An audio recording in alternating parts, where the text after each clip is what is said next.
Guess who's back? Yo, it's Mr. Howdy. Welcome to this Monday class on March 30th, 2020. Hope you're enjoying your quarantines.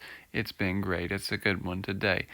Welcome to class. We're going to talk about geometric sequences today. Bet you thought you got rid of me, but you haven't seen the last of me. Mr. Howdy's here.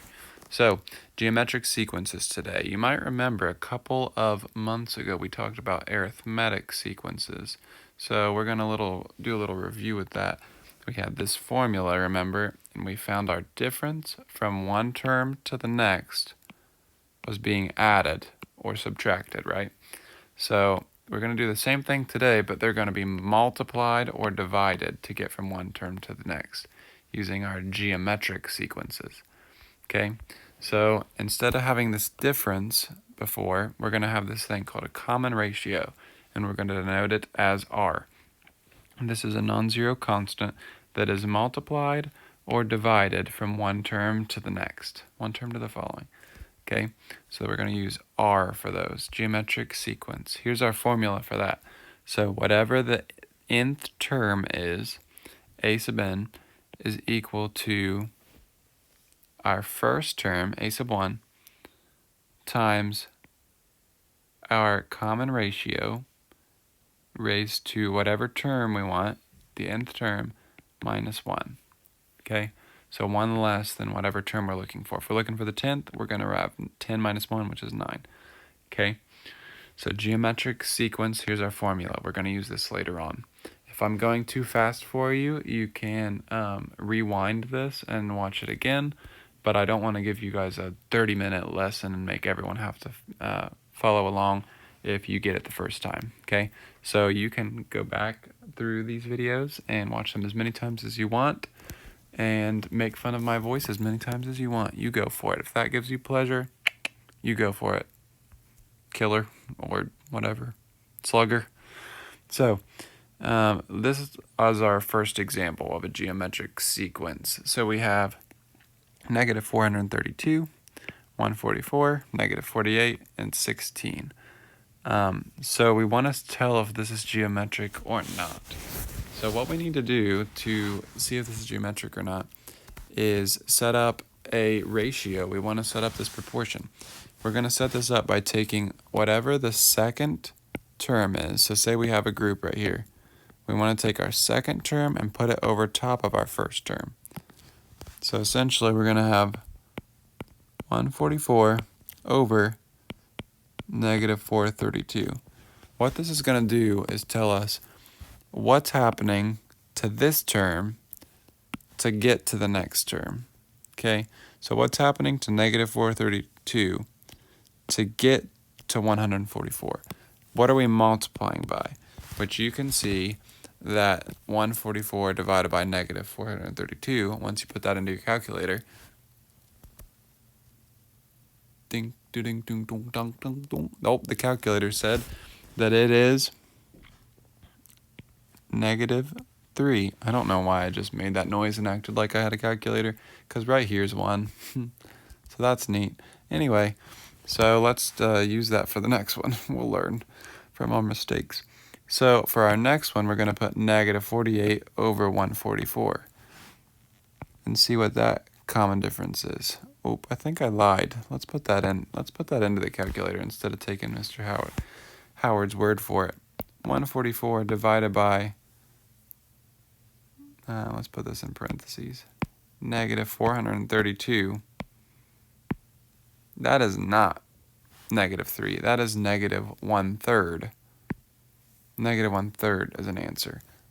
So let's write negative 1/3.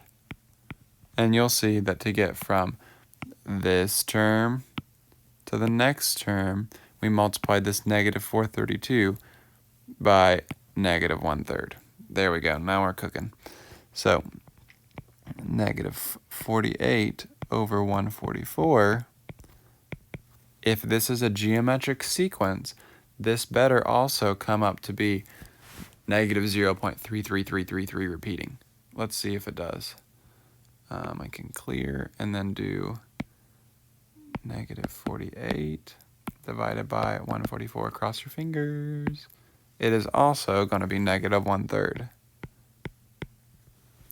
okay?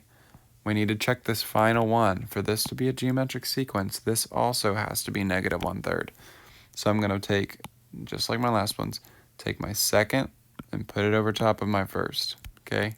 We want to check every single one of these groups and make sure that the common ratio from one to the next is the exact same all the way across the board.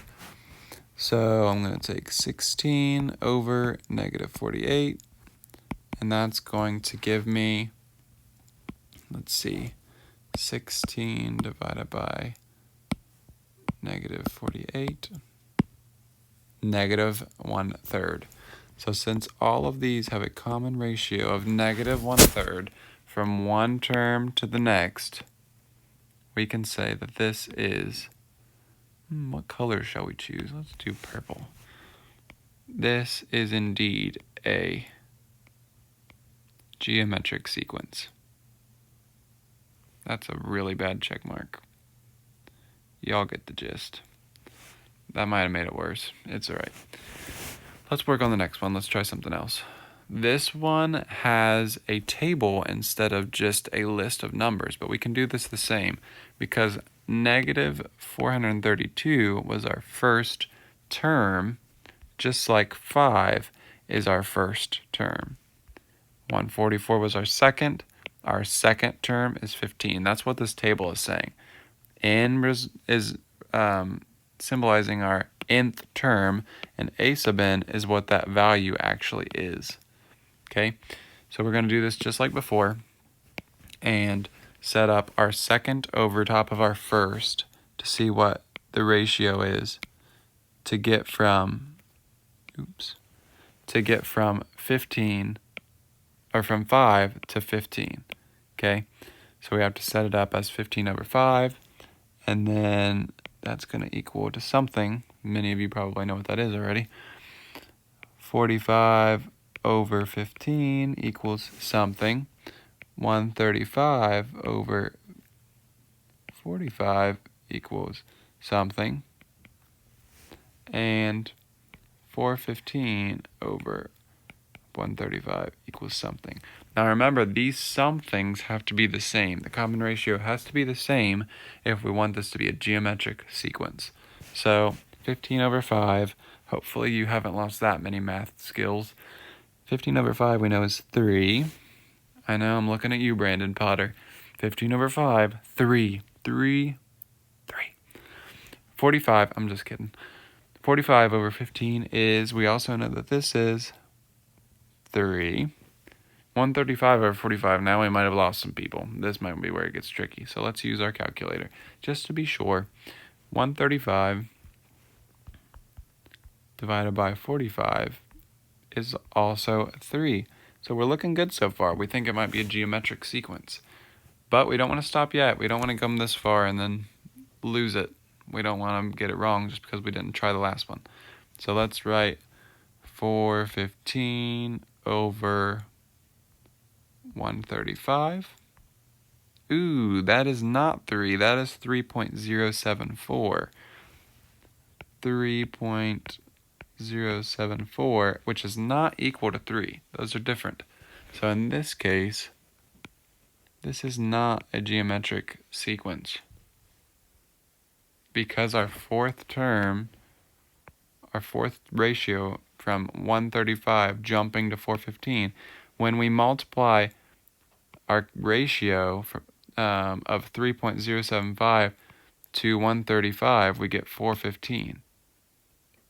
If we wanted this to be a geometric sequence, this 415 would have had to have been what number? 135 times 3. It would have had to have been 405, not 415, if that makes sense. So if we wanted this to be a geometric, this last ratio would have had to have been 3, not 3.075. Okay, so this is not a geometric sequence. Let's keep going. Let's do another one very similar to that.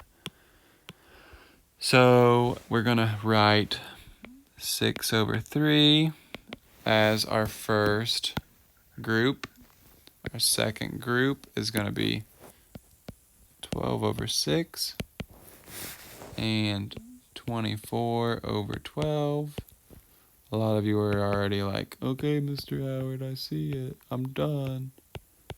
I know, but we're just going to show this. So 6 over 3, we know common ratio is 2. To get from 3 to 6, we multiply by 2.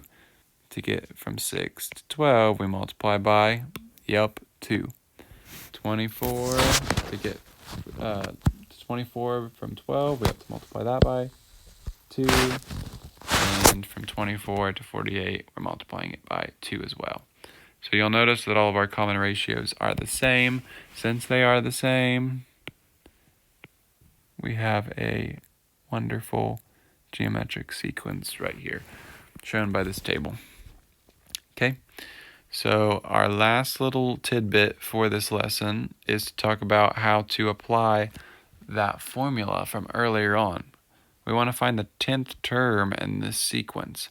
How can we find the 10th term? Well, we're going to apply this bad boy. So hopefully you've written it in your notes and you can just look up. And you need to be taking notes on this because you don't want to have to look at my video to work on these problems at the end of the week. So take a little bit of notes. I'm going to copy and paste this and put it here. So here is our formula. We want to fill it in. So a sub n equals a sub 1. What was a sub 1? A sub 1 was 3 times r. R was our common ratio, which was 2. So 3, 2, and then the nth term, we're looking for the nth term. The nth term is 10 minus 1, and I'm going to put that in a parenthesis. But I know what the nth term is, so I can erase it here and replace it. Erase and replace, baby. So if I'm looking for the 10th term in this sequence, here's what my formula is going to look like for the 10th term of this sequence. If I work this out, 2 to the 9th power is what this is going to be. Hey Siri, what's 2 to the 9th power? 2 raised to the 9th power is 512. 512. You can use your calculators. 512. And then 3 times 512, I believe, will be 1,536. Okay, so the 10th term in this geometric sequence is 1,536. All right? So what I want you to do now is work on this exit ticket for this lesson, and I want you to post this in Google Classroom where I give you a little spot to, just to make sure that you watched this video. To make sure that you've watched it and you understand it, I would like for you to post your initials in the comments, okay? So just the comments where everybody can see. Now this part I want you to put where you are submitting it for a grade. I think that's just to where I can see it, okay? So tell me if it's a geometric sequence and what the 10th term in this sequence would be. You can pause your video here if you need to. But for Mr. Howdy, I'm out. Peace. See y'all soon. Enjoy your quarantine and stay safe out there. Bye.